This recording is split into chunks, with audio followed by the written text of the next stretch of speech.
What is up, guys? This is going to be a review, kind of just discussion about Microsoft's E3 conference that they had yesterday. Coming from the perspective of a PlayStation gamer, like I only have a PS4. So yeah, this is definitely coming from someone who's kind of like on the outside looking in terms of Xbox. But I've always kind of been like I had a original Xbox and I had a 360, so Halo is probably one of my favorite franchises out there, even though I don't have, an Xbox One now. So like, I still, enjoy seeing what they do with, Halo and Gears and stuff like that. Um, so yeah, man, I just wanted to talk about this conference because honestly, it blew me away. Um, I honestly thought out of all of the Microsoft E3 press conferences that I've seen, this was probably the best one that I've personally have ever seen from them. I might be overhyping it, but that's literally how I felt after, Cyberpunk finished. After they closed on Cyberpunk, I was like, wow, this was like a genuinely like good show. I can't even think of really a low point. And I think they it's weird because it felt like this was Microsoft understanding what, like the fans wanted, and like them listening to like the critiques of past shows. Like, if you guys noticed, they didn't bring out a fucking Forza car on stage. Like, they have been made fun of that for years because they literally do that every year. So it was like nice to see them understanding that it was just nice to see them not to do that. And also Minecraft, them not bringing Minecraft on stage at all was like a big surprise. um so like in past years, I feel like those two things would kind of like bring the show down a little bit, so it was nice to see that in this show they're like, it was almost like them not messing around, like, no, let's not do those things, let's just focus on things that we know the fans really care about. And then, so also, just talking about them understanding, prior mistakes and them kind of like, fixing it in this conference on top of the Minecraft and like showing a car on stage. Also, I feel like in past shows they would definitely go into something about their services. And yeah, they did talk a little bit about Game Pass, but it wasn't as heavy as, press conferences prior, where they would talk about the design labs or an elite controller, or just the new services that they're bringing to the console. I feel like they didn't do that this conference, so that was definitely refreshing to me. And because of that, because they took away some of those, what I would say were low points in conferences of past, it really felt like this conference was focused on the games. It was almost like them taking a page out of Sony's kind of playbook and just like strictly focusing on games this time around. And it was really nice to see. Um, so now that we got all that stuff out of the way, let's talk about my highlights, like some of the games that they showed. And Halo Infinite looked really really cool, even though we didn't get any gameplay for it.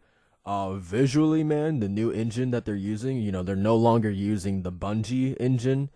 um I mean, it looks gorgeous, and it really I think the funny thing is that when the trailer first begins, it's like almost like so different, like not Halo almost, because like sure there are animals in Halo, but like this trailer was definitely showing more of the world, like the trees and some deer and rhinos, I guess, but just like, fauna and flora. It was just more focused on like the world than I probably have ever seen in a Halo trailer. I don't know if that's just me, but that was kind of the vibe I was getting. So I don't know if that like blatantly says, open world, if this is what that trailer is trying to like instill in the viewer.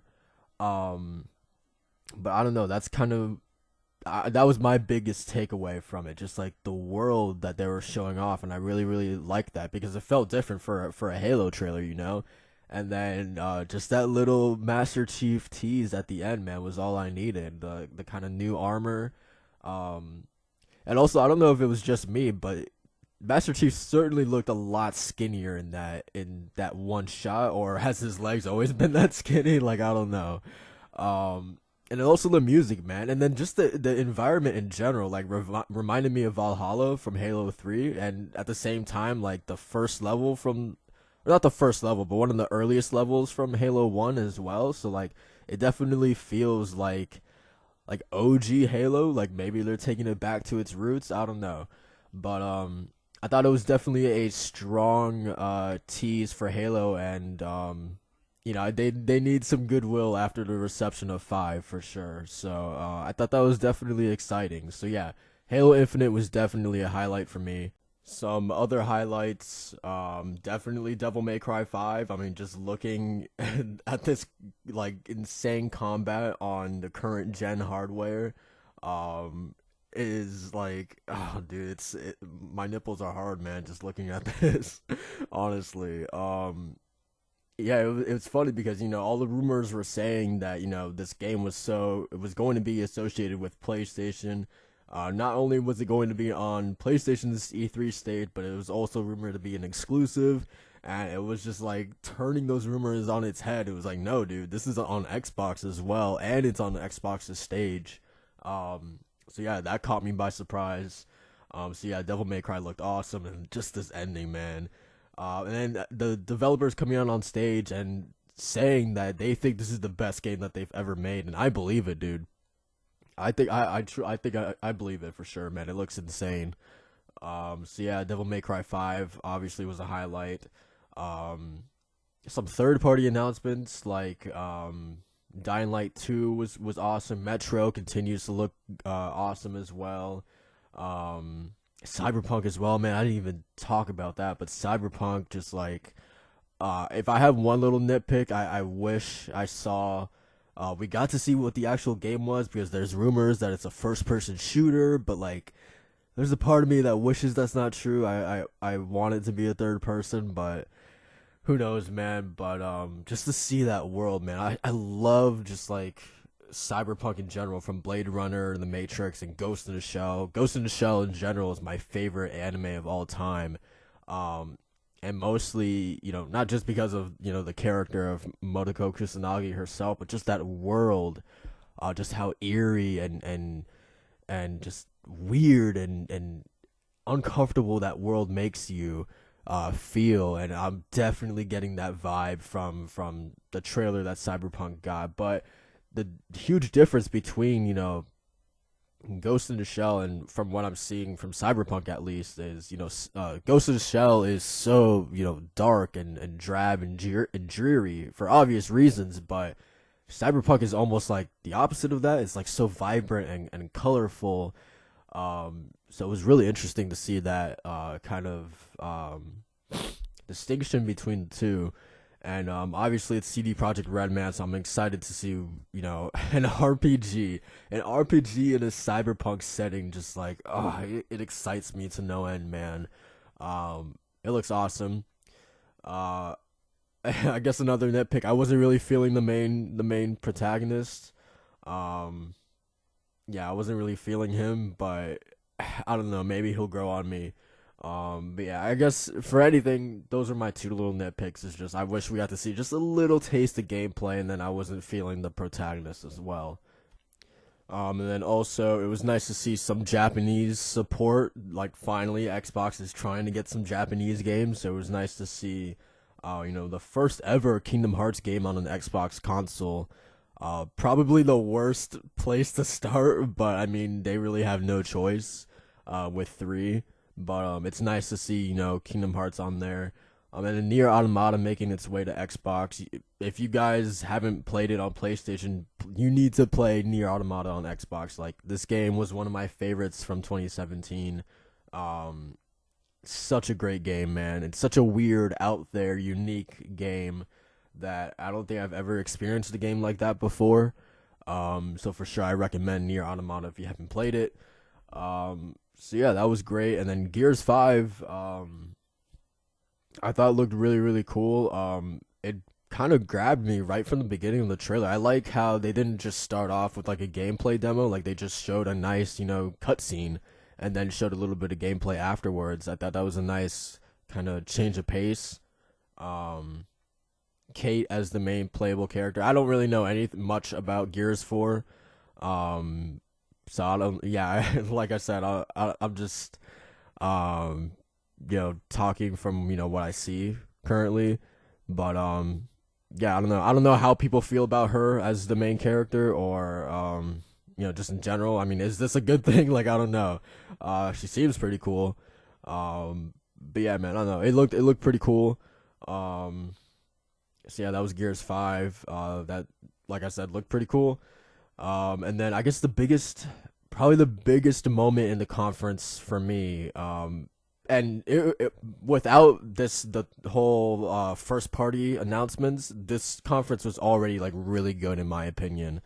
Like I said earlier, they just focused on games after games after games, and that's what they really needed to do. They really needed to reassure people.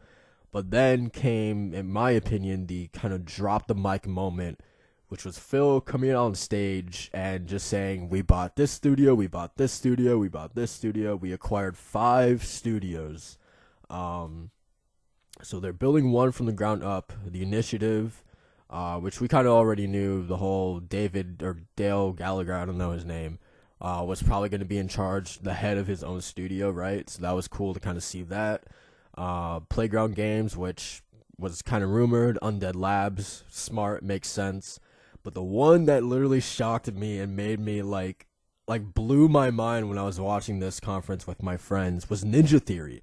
Ninja Theory being purchased by Microsoft is both scary, but like also like it's a smart move from Microsoft, like without a doubt. And I don't begrudge Ninja Theory for doing this because if I were them, if you can secure like if you can continue to make games without having to worry that your studio is gonna be on the brink of annihilation like they had been worrying about for the past couple of years, and you can retain your sort of independence and your creative freedom at the same time, then this is a no-brainer for Ninja Theory, honestly. So they have the full power of Microsoft behind them and also their freedom at the same time. Like, I think that's a great move for the studio, man.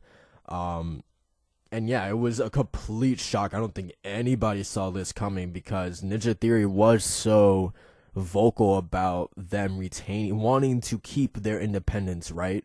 And to be an independent studio. So yeah, this one was definitely out of left field, but I'm happy for them, man. Um, I feel like the gaming industry is better with these guys in it, and it seems like they will never have to worry about closing down or being in that position ever again. So I'm happy for them. I'm a little sad that I won't be playing any of their games again. That's kind of sad for me because Hellblade was one of my favorite games from last year. I reacted to a couple of their trailers. It's Norse mythology. It's a great story. Senua is an awesome character. Like I said, one of my favorite games of last year. It was a hell of a game, man, and it was one of those games that reminded me of how much I want to be like a writer and how much I want to create stories like these, man. It was such a good game. And so yeah, it definitely saddens me that I won't be able to play their next game, because obviously it's going to be their first party Microsoft studio now, which I never thought I would say. But as much as I am sad about that, I'm happy for them, man, because man, they were able to put out Hellblade on such a tight budget and with such a limited team. Like my mind is going wild with the possibilities of them now able to have like triple or like 5 times the budget they had for Hellblade, and then also like maybe hundreds of people on their team instead of the 20 people they had working on Hellblade. Like, yeah, my mind is running wild with the possibilities for these guys. I feel like the sky's the limit for Ninja Theory, and I'm happy for them. Like, truly, I am happy for them because Hellblade to me made them one of my favorite developers. So good luck to them, man, for sure. Like I said, I'm happy for them. Um, so yeah, they acquired Ninja Theory, and then they also got Compulsion Games, who are making We Happy Few. And I think that's all of them. So for sure, that was not just the Ninja Theory. I mean, obviously the Ninja Theory was like the big moment to me, but them reassuring people that yes, we are committed to first party, but not only that, but like story telling, like narrative driven single player games as well, was definitely like reassuring. And I feel like that's what this conference was about. That was the big takeaway to me, that this conference was kind of the reassuring, getting people's confidence back in Microsoft, or at least Microsoft calming people's nerves and anxiety about, the current state of Xbox. And I feel like that's what this conference succeeded in doing. I at least feel reassured, and I don't even have an Xbox. So yeah, I think this conference to me just really, I guess, showed me a confident Microsoft, like a Microsoft that we hadn't seen in a long time. And I guess just showing people that they understand people's frustrations and their concerns, and they wanted to come out here and tell people we get it, and we're working to kind of, fix the hole that we put ourselves in. It's gonna take some time, but we are committed to getting ourselves out of this hole that we dug ourselves in. And hey, I respect them, man. I think they came out and they put out a hell of a show. Like I said, it was focused on game after game after game, which I can totally respect.